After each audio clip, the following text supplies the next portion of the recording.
मंगळ अष्टमेश जरी असला तरी लग्नेश म्हणून शुभ आहे. आता लावू तुम्ही करताय मराठा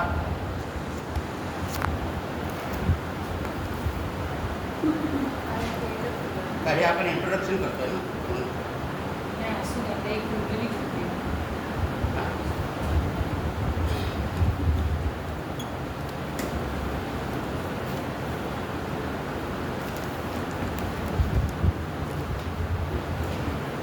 आता मेष लग्नाची कुंडली म्हणजे प्रथम स्थानामध्ये मेष राशी, त्याचा स्वामी कोण आहे? मंगळ आहे. मंगळाची दुसरी राशी कुठे? त्या अष्टमामध्ये. ओके. आता अष्टमामध्ये राशी आली म्हणजे तो अशुभ झाला. म्हणजे जो अष्टमात ज्याची राशी असते ती अशुभ ग्रह असतो. परंतु इथे अष्टमेश आणि लग्नेश एकच आहे. आणि लग्नेश म्हणजे स्वतः तो ग्रह कुंडलीला, म्हणजे जो लग्नेश असतो तो स्वतःबद्दल कधी वाईट फळ देत नाही. म्हणजे लग्नेश तोच जर अष्टमेश झाला, लग्नेश जर अष्टमेश झाला तर तो अशुभ फलदायी होत नाही, असा त्याचा अर्थ. म्हणून इथे दिलं आहे की मंगळ अष्टमेश जरी असला तरी लग्नेश म्हणून शुभ आहे. हां, इतका कळेल सगळ्यांना. लग्नेश म्हणून शुभ आहे. असा दुसरा कोणता ग्रह आहे जो अष्टमेश शुभ होतो? तुळ लग्न असेल बघा, तुळ लग्न. तुळ लग्नाला अष्टमामध्ये वृषभ राशी येते.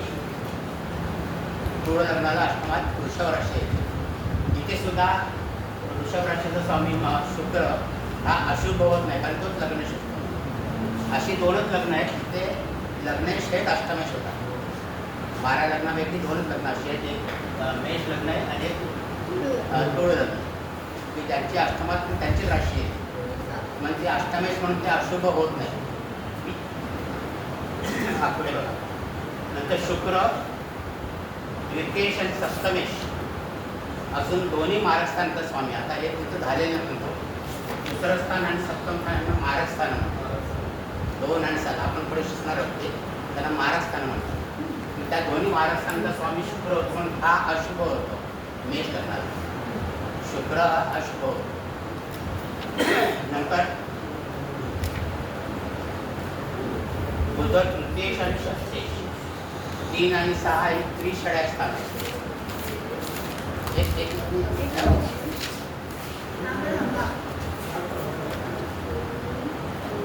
घरची नाव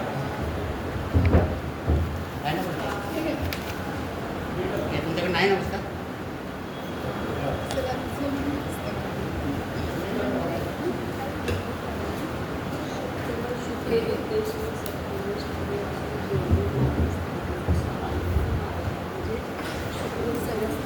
आता आपण ती भावस्थानं बघणार होतो, आजच बघणार आहोत. काही वेळेला आणखी तुम्हाला उलगडा होईल. तर इथे बुधाची राशी 3 आणि 6 स्थानामध्ये आहे. ते सुद्धा त्रिशाळे म्हणून बुध सुद्धा अशुभ होतो मेष लग्नाला.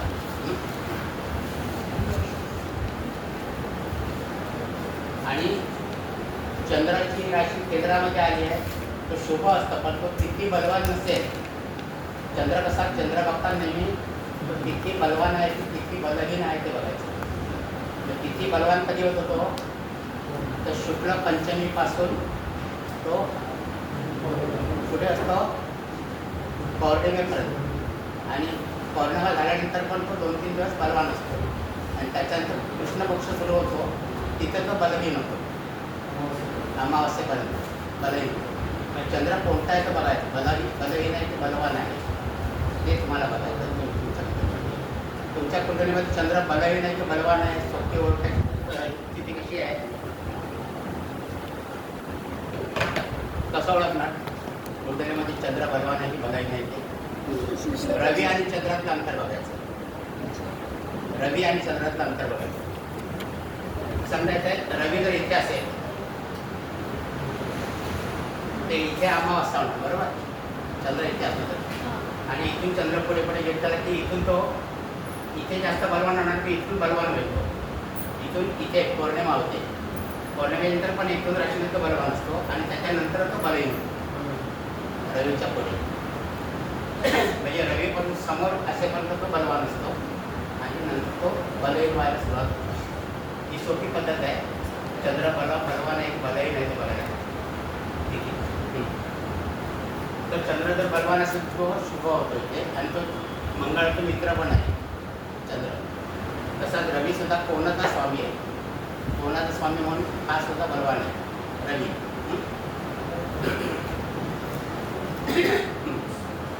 आणि गुरु नवदेश आणि भाग्येश आहे.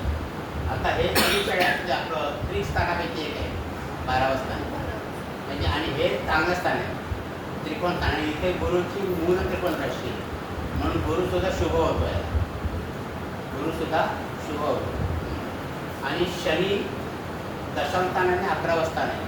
11वं स्थान म्हणून तो त्रिषड्याचा म्हणून तो अशुभ होतो. आणि हा सुद्धा दशम स्थानात स्वामी आणि म्हणजे शनी सुद्धा शत्रू नाही पण सम आहे शनी म्हणून तो मिक्स पडत गेला. म्हणजे मेष लग्नाची कुंडली ज्यांच्याकडे असेल त्यांनी पहिले हे शुभ ग्रह बघायचे आणि मग पत्रिकेमध्ये आपले ग्रह कसे आहेत ते बघायचे. पत्रिकेत ते ग्रह कसे आहेत ते बघायचे. म्हणजे तुम्हाला इथे तुमच्या पत्रिकेची कल्पना आहे. तुमच्याकडे पत्रिका येईल त्याची कल्पना की पत्रिकेचा दर्जा कसा आहे आणि त्याच्यानंतर प्रत्येक ग्रह कसा फळ देईल ते ग्रहाचे कारकत्व आणि प्रत्येक स्थानामध्ये जो ग्रह असल्यावर तो कसा फळ देईल ते अगोदरच्या भागात दिलेलं आहे. हे समजा आता आपण रवी बघितलं तर रवीची पहिली कारकत्व तुम्ही वाचा. आणि रवीचं कारकत्व कसे पान नंबर 17 वरती आहे. तिथून ग्रह आणि त्याचे कारकत्व सुरू होतात.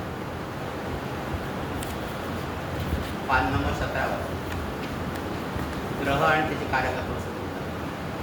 आणि प्रत्येक ग्रहाचं कारकत्व काय त्या अगोदर विवेचन केलेलं आहे आणि तो ग्रह प्रत्येक स्थानामध्ये कसा फळ देईल तो ग्रह प्रत्येक स्थानामध्ये कसा फळ देईल. आता रवी कसा आहे. रवी आरोग्याचा कारक आहे ना. रवी आपला आरोग्याचा कारक आहे. आता रवी समजा 6व्या स्थानामध्ये असेल तर कसा फळ देईल. इथे बघा 6ष्ठ स्थान दिले रवीचं. पान नंबर 20 वरती 6ष्ठ स्थान मिळालं. त्याचा फलादेश वाचा की 6ष्ठ स्थानामध्ये येथे रवी असता आरोग्य चांगले ठेवत नाही. 6वं स्थान हे पहिलंच अशुभ स्थान ओके नाही.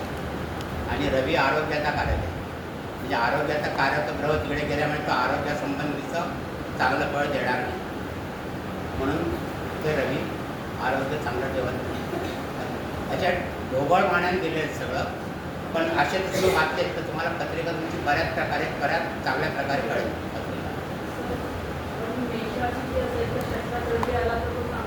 हां आता षष्ठामध्ये मेष राशी जर आली षष्ठामध्ये जर मेष राशी आली षष्ठामध्ये तर मेष राशीचे गुण तुम्हाला मिळतील 100.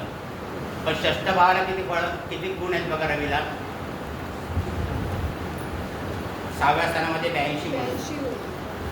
6व्या स्थान म्हणजे षष्ठामध्ये तो चांगला होतो रवी परंतु षष्ठ स्थानात आल्यामुळे तो आरोग्य चांगलं ठेवणार. तुमच्या पत्रिकेला जर तो रवी चांगला असेल तर आता मेष लग्नाच्या पत्रिकेला चांगला आहे म्हणजे षष्ठ स्थानी असल्यावर सुद्धा तो अशुभ फळ देणार नाही. म्हणजे आरोग्य बरेच थोडंसं कमी ठेवलं आरोग्याचं पण चांगलं फळ देईल असं त्याचा. अशा प्रकारे तुम्ही तारतम्याने त्याची फळं बघू शकता. एक तुमचं मनोरंजन म्हणून म्हणजे तुम्हाला सवय व्हावी सराव व्हावा पत्रिका बघण्याचा त्या दृष्टिकोनातून तुम्हाला एक पुस्तक उपयोगी पडेल. त्याच्यामध्ये त्याच्या अगोदर प्रत्येक भावावरनं कोणत्या गोष्टी बघतात ते दिलेलं आहे. ते आपण आता इथे घेणार होतो वर्गामध्ये. प्रत्येक भावावरून आपण काय बघतो आणि आता जो पहिला भाग जो आहे ज्योतिषशास्त्राविषयी थोडंसं हे पुस्तक वाचायला सुरुवात करायच्या अगोदर तुम्ही हा लेख वाचावा अशी अपेक्षा आहे. ज्योतिषशास्त्राविषयी थोडंसं हे माझं भाषण झालं होतं. मला भाषणामध्ये विषय दिला होता ज्योतिषशास्त्रातील समज आणि गैरसमज याविषयी मला बोलायला सांगितलं होतं एका व्याख्यानामध्ये.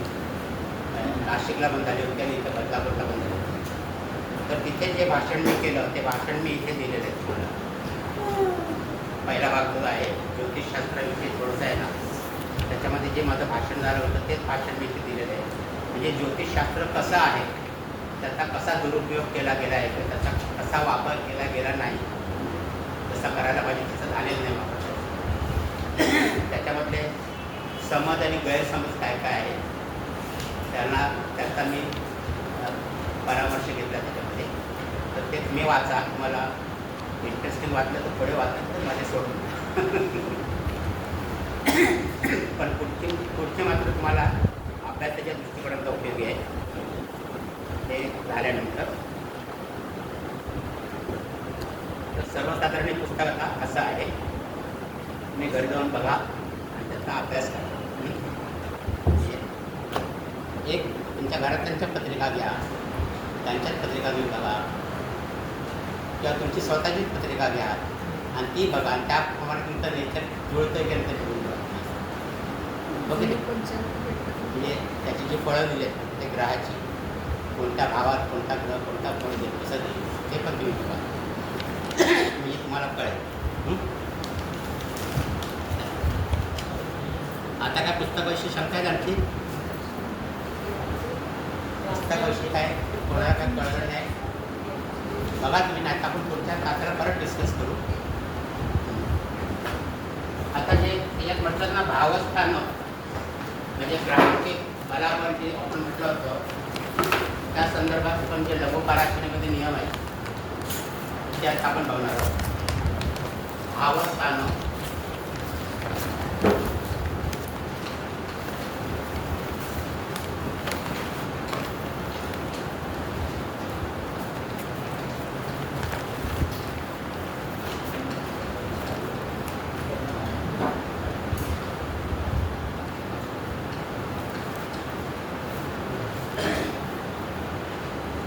म्हणजे कुंडलिनी जी भावस्थान आहे, प्रत्येक भाव त्याच्या संदर्भात आपल्या ग्रंथामध्ये काय काय दिलेलं आहे, त्यांना कोणत्या प्रकारे ओळखतात, कशा प्रकारे ओळखतात ते आपण आता समजून घेणार.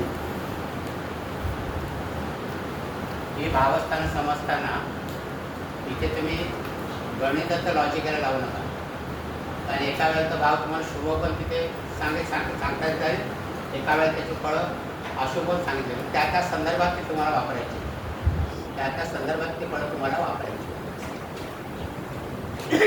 आता त्यातली जी स्थान आहेत 1, 4, 7 आणि 10 त्यांना काय म्हणतो आपण? केंद्रस्थान. 1, 4, 7, 10 ही केंद्रस्थान आहे, किंवा त्यांना विष्णू स्थान असं म्हणतात.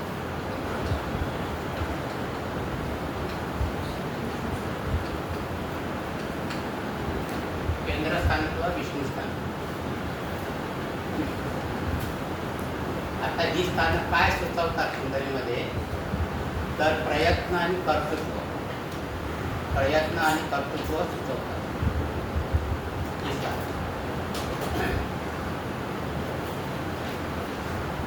म्हणजे दुसऱ्या भाषेत सांगायचं तर या स्थानामध्ये, केंद्रस्थानामध्ये जे ग्रह असतात तुमच्या कुंडलीमध्ये ते तुम्हाला संघर्ष करायला शिकवतात. तुम्हाला संघर्ष म्हणजे एखादी अडचण आली तर संघर्ष करून त्याच्यात कशी मात करायची हे तुम्हाला शिकवतात. म्हणून केंद्रस्थानामध्ये कमीत कमी 1 किंवा 2 ग्रह असावे, तर तो माणूस थोडा धडपडे असतो, काहीतरी करायची इच्छा असते. असं त्याच्यात जर एकही ग्रह नसेल तर बऱ्याच वेळा तुम्हाला असं आठवतं की असं आठवेल की ते काम पाहिजे ते होईल, असे परमेश्वराच्या मनात मिळेल. अशी विचारधारा ज्यांची असते की त्यांच्या कुंडातलं मी जर बघितलं आहे या स्थानामध्ये ग्रह तुम्हाला दिसणार नाही, बाजूला दिसणार. असं म्हणजे या स्थानामध्ये कमीत कमी एखादा तरी ग्रह असावा, आणि तो संघर्ष सुचवतो, संघर्ष करायला सुचवतो, संघर्ष. आणि जास्त करून ते अशुभ ग्रह, पापग्रह असेल तर तो आणखी चांगला, म्हणजे तो जास्त संघर्ष करायचा पापग्रह. तर कुंडलीचा दर्जा ठरवताना बघायचं या स्थानामध्ये एखादा तरी ग्रह हवा कुंडलीमध्ये. नंतर दुसरं, एकाच घरात जर 5 ग्रह आले तर एकाच कला. हो, मग ते जास्त संघर्ष, त्यांचा लाईफ जास्त संघर्षाचं असेल, मग त्यांना इझिली कुठली गोष्ट मिळणार नाही. आतापर्यंत लागू होईल ना, संघर्ष करायला प्रत्येक गोष्टी करतात. हां, आणि त्याच्यामध्ये सगळे जास्त ग्रह असतील ना तर फायटिंग जे असतं म्हणजे प्रत्येक गोष्ट आपण संघर्ष करून मिळवतो असं, म्हणजे त्यांना ते जी गोष्ट आरामात मिळेल याच्यावरती विश्वास होतो. आपल्याला काहीतरी केलं पाहिजे अशी त्यांची धारणा असते. नंतर 2, 5, 8 आणि 11 यांना परस्थान असं परस्थान त्यांच्या ब्रॅकेटमध्ये येतात 2, 5, 8 आणि 11. यांना परस्थान असतं. परस्थान असतं. या स्थानातले जे ग्रह असतात ते शुभ फळाची अल्पता,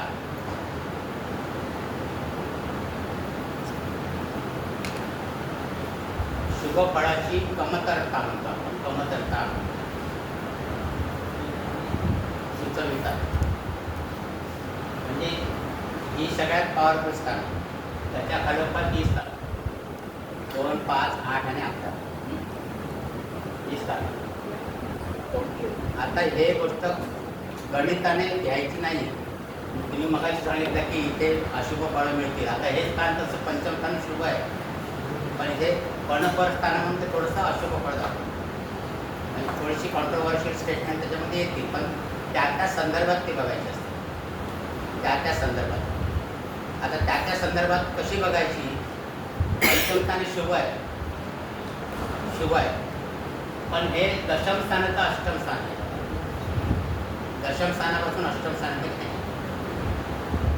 म्हणजे नोकरीमध्ये जर काय समजा गडबड होणार असेल, अष्टम स्थान, नोकरीचं अष्टम स्थान, तर ते पंचम स्थानाचे जर महाराष्ट्र आंतरराष्ट्राचं काय असेल किंवा गोचरीने दशमी वगैरे असेल तर नोकरीमध्ये काहीतरी तुम्हाला त्रास होण्याची शक्यता असते.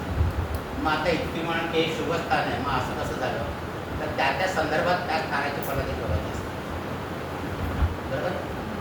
त्या संदर्भात त्या स्थानाचे फलादेश बघायचे असते. जसं हे लाभस्थान म्हणजे काय म्हणतो आपण, सगळ्या इच्छा पूर्ण करणार असतात, इच्छा पूर्तीचं स्थान, हो की नाही? पण हे तुमच्या आईचं मृत्यूस्थान पण आहे. आई आपण इकडनं बघतो ना, इथून हे 8वं स्थान, म्हणजे याला भावात भाव असं म्हणतो. भावात हे पुढे येणार आपल्याला, पुढे तुम्हाला सगळं क्लिअर होईल. म्हणून सांगतो की इथे गणित लावायचं नाही की एकदा तुम्ही हे शुभ सांगता एकदा अशुभ असता, तर त्या संदर्भात आपल्याला ते फलादेश बघायचे असतात. तर पर्णपरस्थान म्हणजे 2, 5, 8 आणि 11 यांना पर्णपरस्थान. आता एका प्रकारे धनस्थान पण आहे. 2, 5, 8, 11 हे प्रत्येक केंद्राचं धनस्थान आहे की नाही? याचं धनस्थान हे आहे, याचं धनस्थान हे आहे, याचं धनस्थान हे आहे आणि याचं धनस्थान हे आहे. म्हणजे इथे म्हणजे आपली जी प्रॉपर्टीचे वडिलोपार्जित प्रॉपर्टी आपलं जे येते, वडिलोपार्जित वडिलांची हे असतं ती प्रॉपर्टी आपण इकडनं बघतो. घराची कौटुंबिक प्रॉपर्टी आपण इकडनं बघतो. ते कुटुंबस्थान पण त्याची प्रॉपर्टी इकडनं बघतो. हे आईचं स्थान आहे. आईकडनं जे आपल्याला धनप्राप्ती होते, सध्या बहुतेक आया कमावत असतात, हो की नाही? आईकडनं जे धन प्राप्त होतं ते आपण इकडनं, म्हणजे एक लॉजिक तुम्हाला सांगतो, हे सप्तम स्थान जोडीदाराचं. तिकडनं जे धन मिळतं सासूरवाडीकडनं, म्हणजे पुण्याच्याकडचा हुंडा होता, आता बंद झाला, पण आता काहीतरी दुसऱ्या मार्गाने मिळतो, तर ते धन इकडनं बघतो. किंवा इथं वारसा हक्काने मिळणार धन, म्हणजे मृत्यूच्या नंतर जे धन प्राप्त होतं वारसा हक्काने किंवा आपले रिटायरमेंट बेनिफिट्स वगैरे जे असतात ते इथून, म्हणजे धनस्थानचं एक प्रकार. आणि हे 11वं स्थान लाभस्थान, म्हणजे आपल्या नोकरीमधनं जे लाभ मिळतात आपल्याला त्या आपलीकडनं. म्हणजे ही जरी पर्णपर स्थानं म्हटली असती तर ते एक प्रकारचे धनस्थान आहे, धनस्थान पण आहे. त्यावेळेला त्यांचे फलादेश वेगळे. हां पर्णपरक म्हटलं त्यांना, पर्णपरक आपल्या ग्रंथामध्ये पण पर्णपरक स्थान पर्णपरक. नंतर 3, 6, 9 आणि 12 ही जी स्थानं आहेत त्यांना अपोक्लिक स्थान असतात.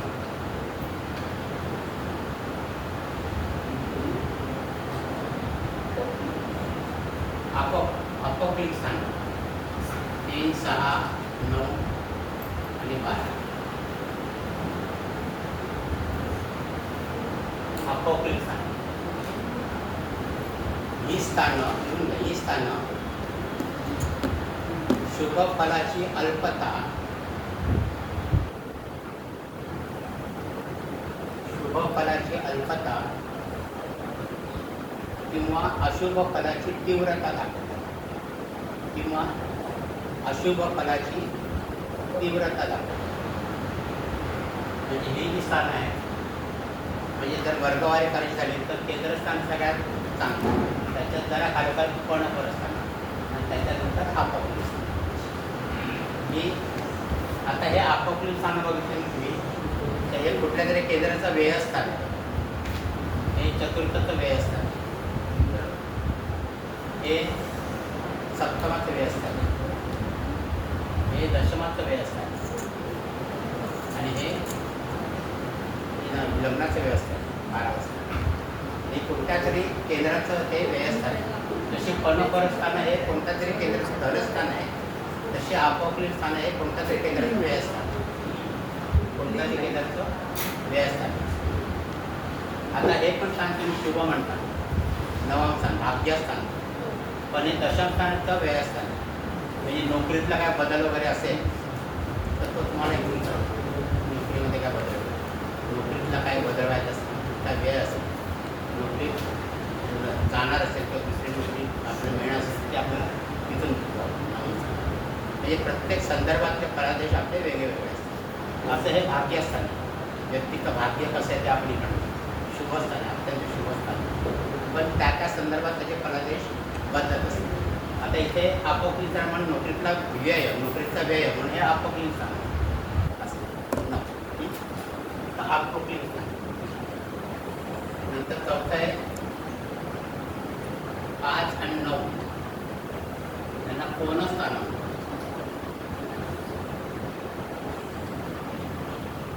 5 आणि 9 कोणस्थान किंवा त्रिकोणस्थान.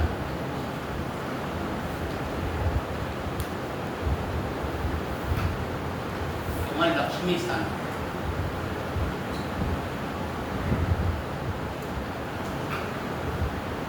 त्रिकोणस्थान किंवा लक्ष्मी स्थान.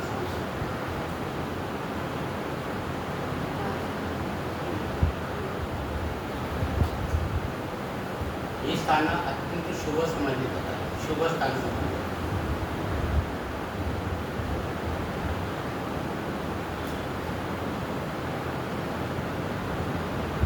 या स्थानावर आपण पूर्वसंचित बघू जातो. जसं जसं तुमचा अभ्यास पुढे जाईल तर प्रत्येक व्यक्ती या जन्मामध्ये काहीतरी पूर्वसंचित घेऊन आलेलं असतं. ते पूर्वसंचित काय आहे ते या स्थानावर कसं बघतात तो पुढचा प्रश्न, म्हणजे या स्थानावर. आणि हे भाग्यस्थान, व्यक्तीचं भाग्यस्थान. आणि त्यांच्या दैवात काय आहे, दैवात त्यांना काय काय मिळालं ते आहे. तर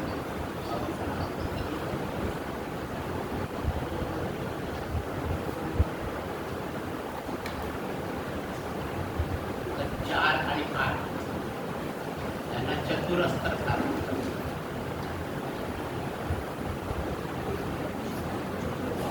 चतुरस्त्र स्थान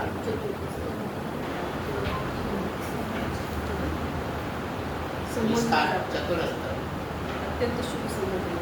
4 आणि 8 ही जी स्थानं आहेत त्यांना चतुरस्त्र स्थान म्हणतात. ही स्थानं संकट सुचवतात, संकट.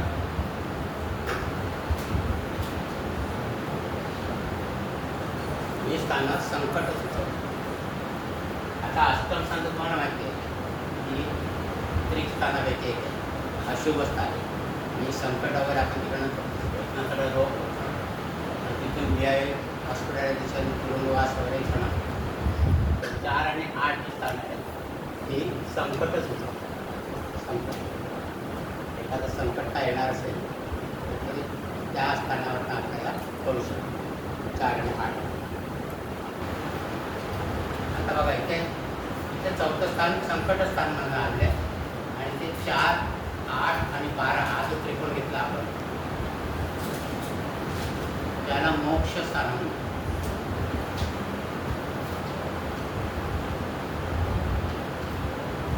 हा जो त्रिकोण आहे 4, 8, 12 आपण बघितलं तो त्रिकोण 4 त्रिकोण बघितलं ना आपण. हा चौथं स्थान आणि 8वं स्थान हे चतुरस्तर स्थान म्हणतात. चतुरस्तर चौथा पण अशुभ आहे. आता चौथा अशुभ म्हणजे आपल्या मरणापूर्वीचे दिवस जे असतात ते आपण चौथ्या स्थानावर का बघतो. चौथ्या स्थानावर तर अष्टमाचं अष्टम स्थान हे आहे आणि त्याचं व्ययस्थान हे आहे. म्हणून चतुर्थ स्थानावर शेवटचे दिवस आपले आयुष्याचे शेवटचे दिवस चतुर्थ स्थानावर आयुष्याचे शेवटचे दिवस चतुर्थ स्थानावर.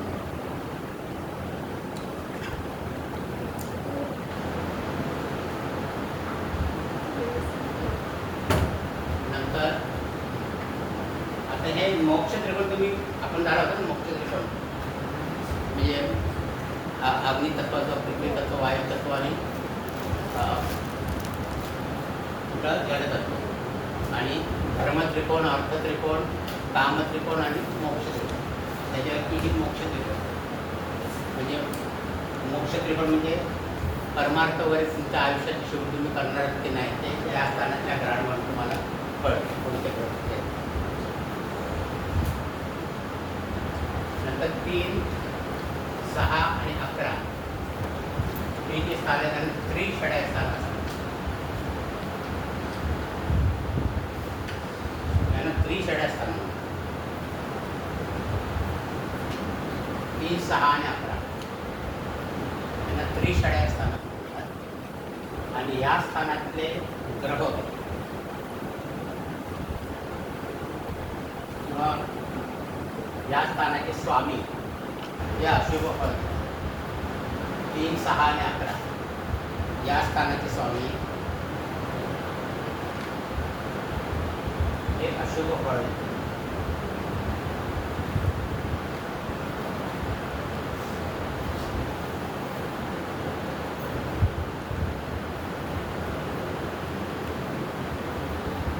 थोडेसे कॉन्ट्रोवर्शियल स्टेटमेंट तुम्हाला वाचते मी अगोदर सांगून ठेवत आहे. पण हे तुम्ही हे लक्षात ठेवायचं. तुम्हाला परीक्षेमध्ये येतात लक्ष्मी स्थानं कोणती, त्रिषड्या स्थानं कोणती, अपोक्लिप स्थानं कोणती हे तुम्हाला विचारतात परीक्षेमध्ये.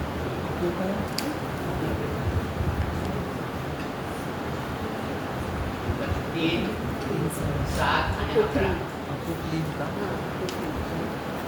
त्यांना कामस्थान म्हणतात. हे काम त्रिकोणातले स्थान आहे. 3, 7, 11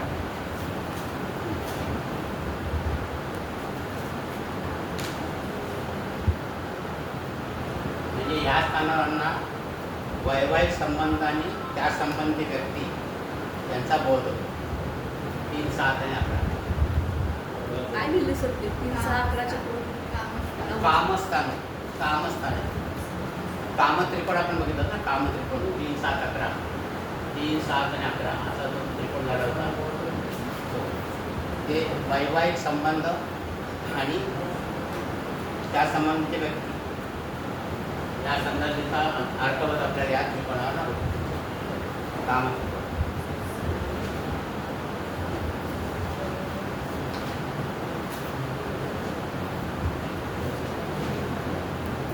नंतर 3, 6, 10 आणि 11 यांना उपचय स्थान असं म्हणतात.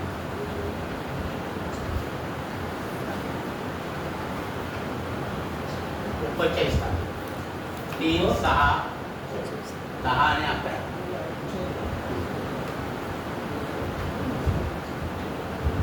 उपचय स्थान. आता मगाशी आपण त्रिषडय स्थानं बघितल्यामध्ये 3, 6 आणि 11 होतेच. त्याच्यामध्ये 10 ॲड झाले, त्यांना उपचय स्थानं सांगतात. उपचय स्थान. आता ह्या उपचय स्थानामध्ये स्वराशीचा किंवा मूल त्रिकोण राशीचा ग्रह असेल तर तो चांगला पडतो. स्वराशीचा किंवा स्वराशीचा किंवा मूल त्रिकोण राशीचा ग्रह असेल तर तो चांगला पडतो. आता हे 3, 6, 10 आणि 11 ही स्थाने या संदर्भात घ्या. इथे ह्या राशी बघू नका तुम्ही. ह्या राशी फक्त मेष लग्नालाच येतील. लग्न बदलेल तसं इथल्या राशी बदलतील. मग इथे जी राशी येईल तिथे जर त्याच राशीचा म्हणजे स्वराशीचा किंवा मूल त्रिकोण राशीचा ग्रह तिथे असेल तर तो चांगला पडतो. जास्त पण हा अपग्रह इथे चांगला पडत नाही. 3, 6, 10 आणि 11. 3, 6, 10. उदाहरण तुम्हाला सांगायचं झालं,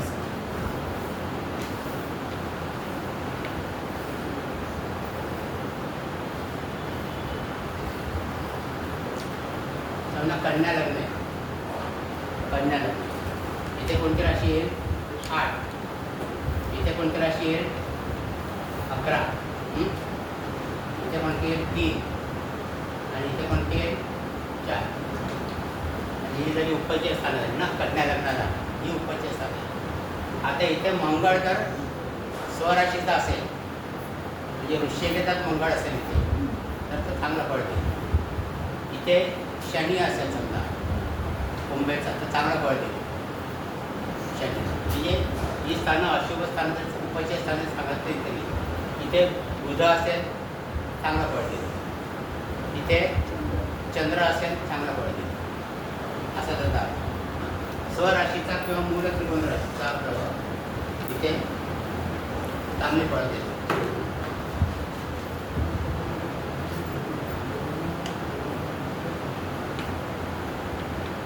आणि ही स्थानं सोडून जी बाकीची स्थानं आहेत, ही स्थानं सोडून बाकीची स्थानं कोणती येणार? 1, 2, 3 इकडे आहे, 4, 5, 6 इकडे आहे, 7, 8, 9, 10 इकडे आहे, नंतर 11 इकडे आहे, म्हणजे 12. ही जी स्थानं आहेत त्यांना अपचय स्थानं असतात. उपचय आणि अपचय. अपचय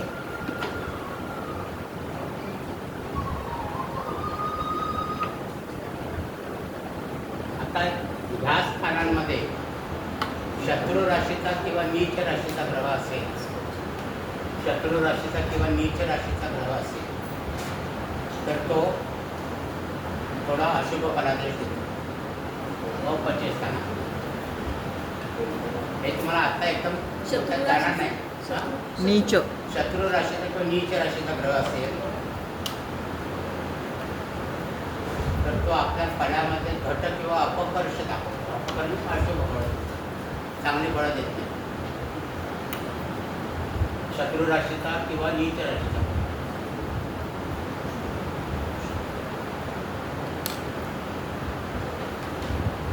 ते समजा मेष लग्न आहे, मेष लग्न तर इथे शनी चांगलं फळ देईल का? हे अपचय स्थान आहे पहिलं स्थान. इथे शनी कसा नीच राशीचा आहे म्हणजे शनी मेष राशीमध्ये प्रथम स्थानी असते तर तो चांगलं फळ देणार नाही असं होतं. किंवा इथे शुक्र जरी असला, मेषेचा शुक्र, तर शुक्र हा मंगळाचा शत्रू आहे. त्याच्यामुळे शुक्र सुद्धा इकडे मेष राशीचं शुक्र चांगलं फळ देणार नाही. अपचय स्थानामध्ये. आता ज्यावेळेला आपले मित्र शत्रू होतील त्यावेळेला तुम्हाला याचा अर्थ बदल. मित्रग्रह कोणते, शत्रुग्रह कोणते, त्यावेळेला याचा अर्थ बदल. हे फक्त तुम्ही परीक्षेच्या दृष्टिकोनातून लक्षात ठेवा. परीक्षेमध्ये हे प्रश्न विचारतात. आता परत इथे चौथं स्थान आहे 4 आणि 10 किंवा रवीपासून चौथं.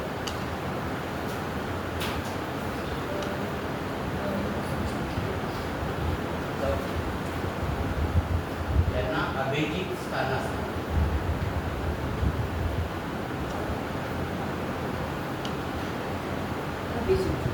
अभिजित 4 आणि 10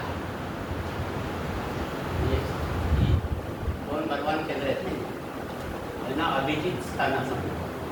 किंवा कुंडलीत रवी कुठे असेल तर रवीपासूनचं चौथं स्थान, ज्या स्थानात रवी असेल त्या स्थानापासूनचं चौथं स्थान, त्यांना अभिजित स्थान म्हणतात. ही स्थानं बलवान असतात. म्हणजे कुंडली बघताना तुम्हाला किती प्रकारे विचार करायला लागते बघा.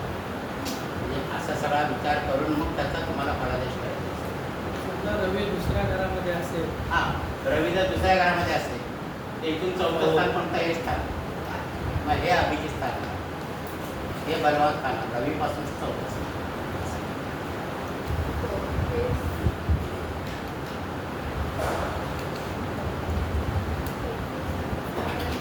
नंतर 6, 8 आणि 12 संपणार आहे की नाही?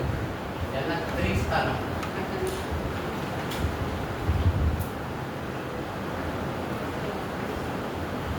6, 8 आणि 12 यांना त्रिस्थान असं म्हणतात. त्रिस्थान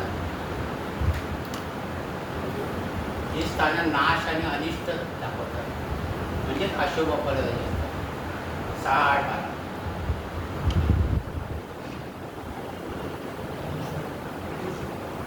6, 8 आणि 12 नंतर 2 आणि 12 यांना नेत्र असतात.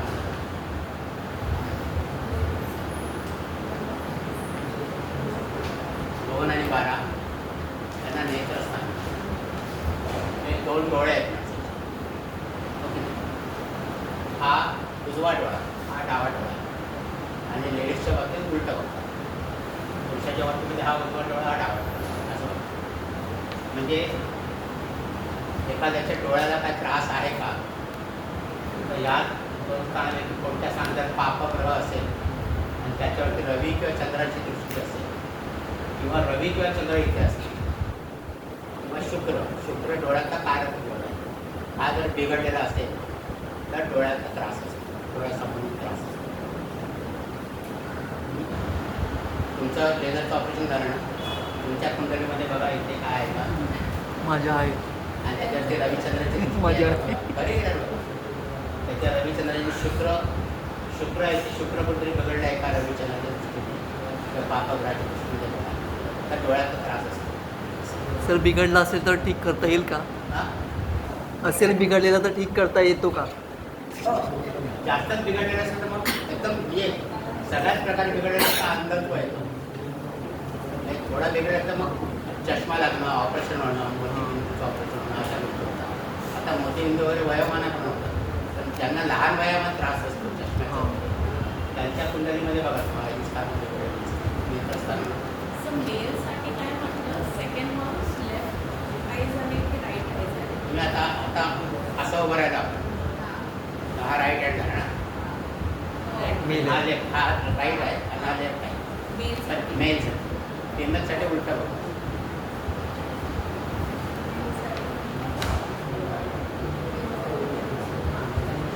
नाहीतर 2 आणि 4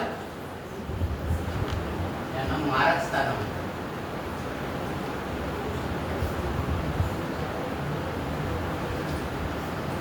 2 आणि 7 यांना मारक स्थान म्हणतात. ही स्थानं देहपीडा, कनक आणि कांता, कनक आणि कांता यासाठीची धडपड दर्शवतात. आता बघा 2 आणि 7 मग असं म्हटलं तर मारक स्थान म्हणतात त्यांना, मारक स्थान. आता मारक स्थान असं का म्हणतात, तर एक त्यातला ऑप्शन असं दिलं होतं, एक लॉजिक असं लावलं होतं की अष्टमस्थानी मृत्यूस्थानी हे त्याचं व्ययस्थान आहे, कनक आणि म्हणजे अष्टमाचं व्ययस्थान. आणि देह अष्टमाचं पीडा अष्टम हे आहे आणि हे त्याचं व्यय असतात. म्हणजे ही दोन्ही एक प्रकारच्या अष्टमाची व्यय असतात 2 आणि 7. हां, त्याच्यामुळे यांना मारक स्थानं म्हणतात. मारक स्थान. दुसरी गोष्ट म्हणजे इथून आपण जोडीदार बघतो. पूर्वीची पुरुष प्रधान संस्कृती होती, त्यामुळे विवाहित स्त्री म्हणजे आपली जोडीदार, पार्टनर, कांता आपण म्हणतो. आणि पूर्वीला आपलं काय आपलं हे होतं की आयुष्याच्या शेवटी आपल्याला परमार्थ करायचा असतो, मोक्ष मिळवायचा असतो. तर 4, 8 आणि 12 संसारातनं विरक्ती घ्यायची असते. पण त्या विरक्ती घेण्यामध्ये हा प्रपंचाचा अडथळा असतो. विवाह झाला म्हणून प्रपंच आला ना नागामागे, मग मोक्षाच्या प्राप्तीमध्ये तो अडथळा समजला जातो. मोक्ष प्राप्तीचा अडथळा, म्हणून ह्याला ते मोक्ष प्राप्तीचं मारक स्थान असं म्हणतात, सप्तम स्थान. आणि इथून काय बघतो आपण, मूल्यवान वस्तू, घरातले दागदागिने, सोनं, नाणं, त्याला कनक असं म्हणतो. कनक म्हणजे त्याचा पण लोभ जर वाढला तर मोक्षप्राप्तीमध्ये अडथळा येतो. मोक्षप्राप्तीचा आपण विचार करत नाही, एक जीवनामध्ये रंगवून जातो आपण. म्हणून ह्या दोन्ही स्थानांना मारक स्थान समजतो. हा दुसरा एक विचार आहे. आणि दोन्ही अष्टम स्थानांची, अष्टम आणि अष्टमाच्या अष्टमांची व्यय असतात, अष्टमाच्या अष्टमांची व्यय असतात, म्हणून ही मारक स्थान. म्हणून 2 आणि 7 यांना मारक स्थान म्हणतात. यांचे स्वामी अशुभ फळ देतात, मारक स्थान. म्हणून मगाशी आपण जे बघितले, शुक्र हा दोन्ही मारक स्थानांचा स्वामी आहे, म्हणून अशुभ फळ देतात. नंतर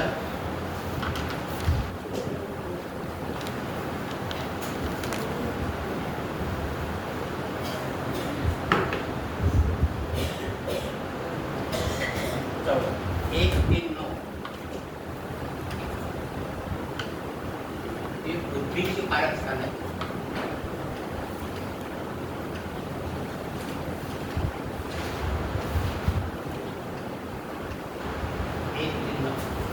बुद्धीची कारक स्थान म्हणजे एखाद्याची बुद्धिमत्ता बघायची असेल, IQ बघायची असेल, प्रथम स्थान, तृतीय स्थान आणि भाग्य स्थान ही स्थानं कशी. इथे जर बुद्धिवादी ग्रह असतील तर बुद्धिमत्ता चांगली असते. आपण ज्यावेळेला भावावरनं विचार करू तेव्हा इथून IQ बघतो, तुझा IQ क्वेश्चन किती असेल त्याचा विचार करतो. हे भाग्यस्थान. आणि पंचमावरनं पण आपण पोस्ट ग्रॅज्युएशनचं स्टडी करतो. आणि नवम स्थानावरनं पोस्ट ग्रॅज्युएशनचं स्टडी, म्हणजे बुद्धिमत्ता जास्त करतात. मोठे मोठे ग्रंथ जे लिहितात वगैरे ते नवम स्थानावर, रिसर्च वगैरे करतात ते नवम स्थानावर. म्हणून ही बुद्धीची कारक स्थान. 1, 3 आणि 9.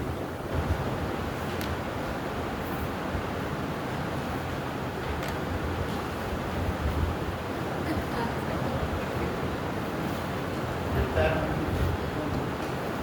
5 आणि 9 हे दोन्ही त्रिकोण स्थान आहेत. 5 आणि 9 हे विशेष धनस्थान आहे.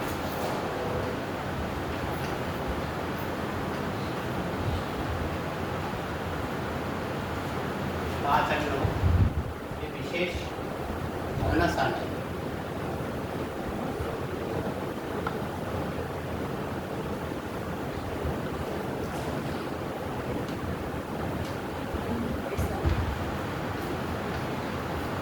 आणि 1, 5 आणि 9 हे धर्मस्थान आहे. धर्मस्थान 1, 5, 9 विशेष धनस्थान. 5 आणि 9 1, 5, 9 ही धर्मस्थान आहे. धर्मस्थान म्हणजे एखाद्या व्यक्तीच्या धर्माबद्दलची किती आस्था आहे, धार्मिकता आहे का धर्माची, धर्माबद्दलची आस्था असेल तर 1, 5, 9 हा त्रिकोण बघायचा. धर्मस्थान. नंतर 3 आणि 8 हे मृत्यू स्थान आहे, आयुष्य स्थान.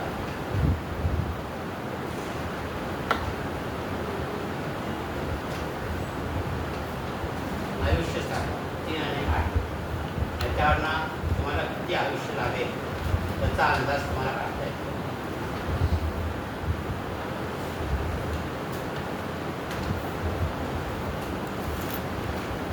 आणि बुलढाण्यामध्ये 9, 5, 4, 7, 10 आणि 1 चढत्या क्रमाने बरोबर असतात.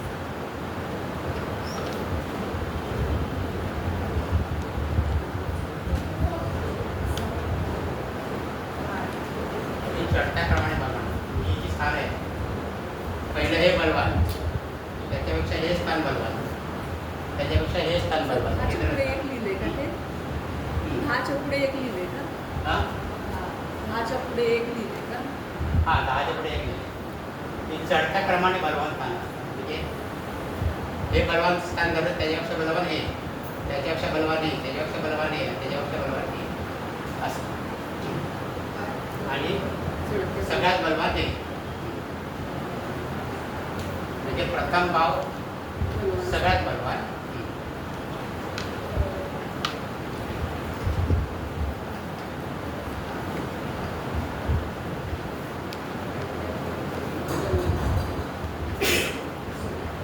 आणि अष्टम भाव सगळ्यात बलहीन.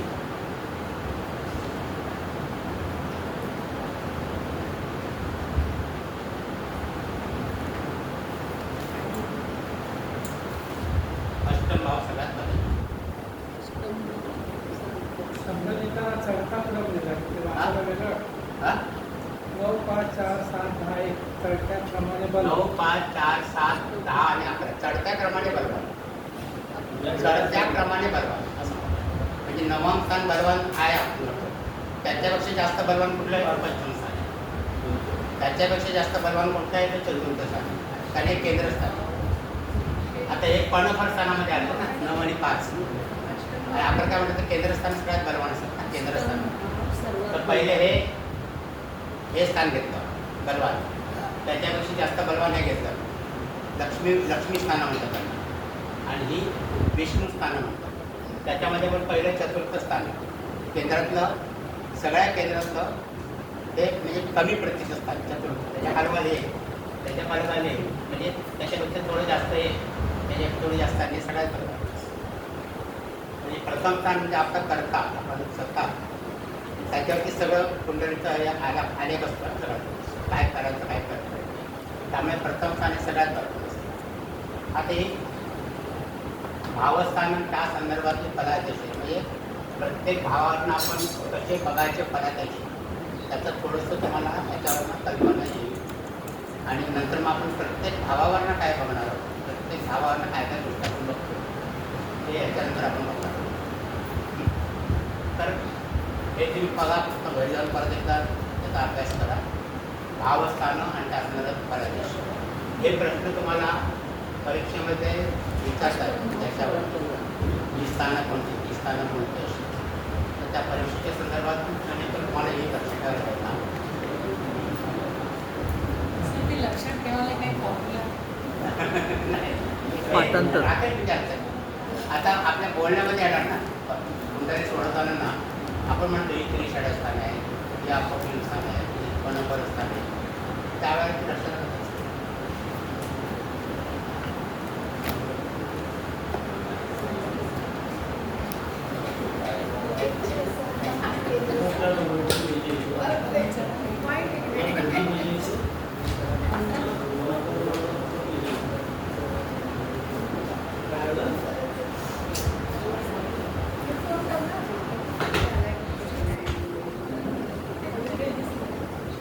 आता तुम्ही आला त्यांचं पुस्तक घेतलं कोणी?